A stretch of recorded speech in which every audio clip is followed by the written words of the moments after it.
You believe that vetting people at the border is racist, do you not? I'm sorry? You believe that vetting people at the border is racist, do you not?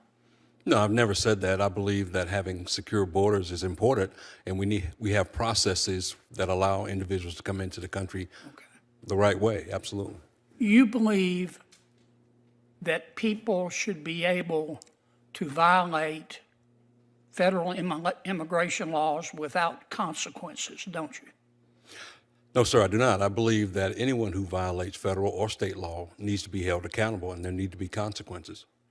This hearing exploded after John Kennedy accused a sheriff of refusing to cooperate with ICE while dangerous illegal immigrants walked free.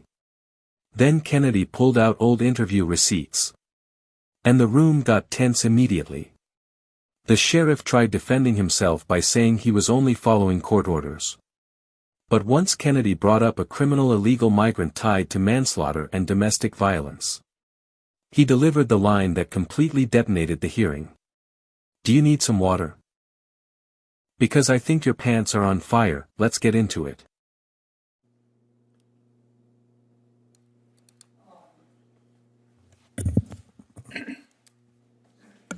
Sheriff, you're sheriff of Durham County. Yes, sir. Yeah, beautiful, beautiful parish. Or we call our counties parishes, beautiful county. Is it at least part of your job to protect the public? Yes, it is. Okay. You believe that vetting people at the border is racist, do you not? I'm sorry? You believe that vetting people at the border is racist, do you not? No, I've never said that. I believe that having secure borders is important, and we have processes that allow individuals to come into the country the right way. Absolutely. You believe that people should be able to violate federal immigration laws without consequences, don't you? No, sir, I do not. I believe that anyone who violates federal or state law needs to be held accountable, and there need to be consequences. You don't believe in cooperating with ICE, do you? I believe in cooperating with federal authorities, as I do. A number of federal agencies I cooperate with, and I certainly would cooperate with ICE if they would cooperate with me. Okay. You were elected in 2018, Sheriff, is that right? That's correct. Okay. On April 18, 2018, you gave an interview with a media organization called Indie Week. Do you remember that? I'm familiar with the paper, yes. Okay. Here's what you said. I'm quoting you, your words, not mine. I disagree with the incumbent sheriffs, that's the guy you beat, with the incumbent sheriff's cooperation with ICE.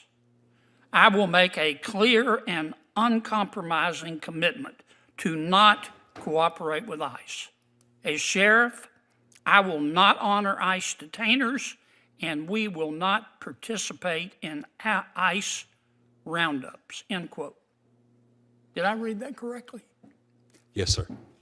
Okay. In April of last year, you spoke to a group of ICE employees. Do you remember that?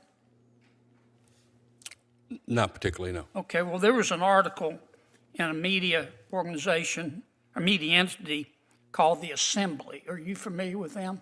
Do you remember? I've heard of the Assembly, yes. Yeah, do you remember giving them an interview? I give several interviews. Sure. I actually don't remember that particular one, but I'm... Okay. Well, here's what you said in the interview, apparently on the record.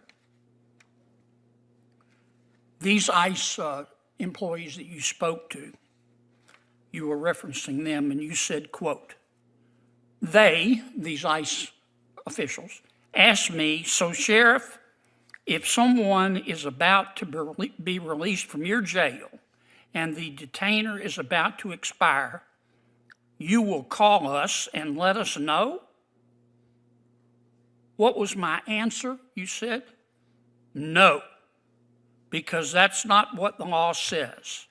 No, I will not call ICE. End quote. Did I read that correctly? Yes, you did. Okay.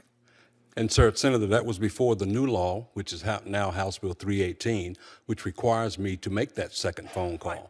Yeah. Prior to that, it was not state law, which I follow and all my deputies follow. Sure. And so now we do make that second phone call.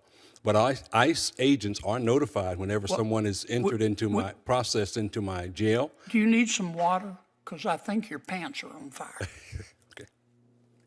Do you remember a gentleman by the name of Carlos Heriberto Mendoza Martinez? Not right off, sir, no. Okay. Sheriff, you should. He was in our country illegally from Mexico. He was in a street gang. Back in Mexico, he was convicted of manslaughter. And he was in your jail. And because in 2021 and 2024, Mr. Martinez was arrested for assaulting a woman and domestic violence. And ICE placed a detainer on this guy because he was in our country illegally. And he was a criminal. And he was in your jail. And you wouldn't honor that detainer, would you? I can't say that I did not honor the detainer. I can. I can say what I did honor was the conditions of the release that were issued by a judge. And so, therefore, and once again, ICE was notified that they could come pick up this individual. Do you really believe in public safety? Yes, sir, I do. You would allow someone in our country, illegally, convicted of manslaughter, convicted of domestic violence, in your jail. ICE says, please hold him when his time is up. We want to get this criminal out of our country. And you said no? ICE was notified that they could come pick up the individual, and for some reason they did not. And the judge issued the conditions of release. I am a custodian. I do not determine who is released or held. I follow the court's order.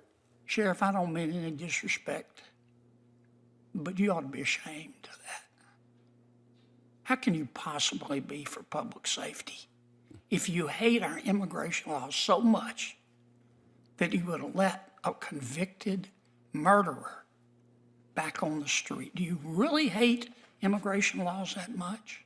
Senator, it's not a matter of that I hate immigration law. You could have fooled me, Sheriff. Thank you, sir. Yes, sir. Thank you for your service. You're now in charge. I got to go vote. Holly is in charge. It's a dangerous moment. Oh, all kinds of things could happen. I think Senator What made this hearing so explosive was that it touched one of the most divisive issues in American politics.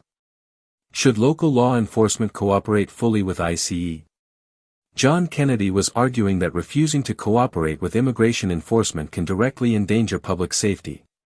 His strategy during the hearing was aggressive and very deliberate. First, he used the sheriff's own past statements against him. Kennedy quoted old interviews where Durham County Sheriff Clarence Birkhead appeared to reject cooperation with ICE detainers and immigration roundups. Then Kennedy escalated things by bringing up a specific criminal case involving Carlos Heriberto Mendoza Martinez. According to Kennedy, the man was in the country illegally, had serious criminal allegations connected to manslaughter and domestic violence, and ICE requested that local authorities hold him. The sheriff responded by saying, ICE had been notified. The release followed a judge's order, and his office complied with the law as required. But Kennedy wasn't interested in legal nuance at that point. He framed the entire situation as a public safety failure. That's why the exchange became so heated. Kennedy's core argument was, if local officials refuse to fully cooperate with ICE, dangerous criminals can end up back on the streets. Meanwhile, the sheriff tried to argue this wasn't about politics or ideology. It was about legal procedure, court authority, and the limits of his role as sheriff. But once Kennedy accused him of hating immigration laws and delivered the "pants on fire" line, the hearing stopped sounding like a policy discussion and started sounding like a political street fight. And honestly, that's why clips from this hearing spread so fast online. Subscribe for more explosive hearing breakdowns and brutal congressional clashes.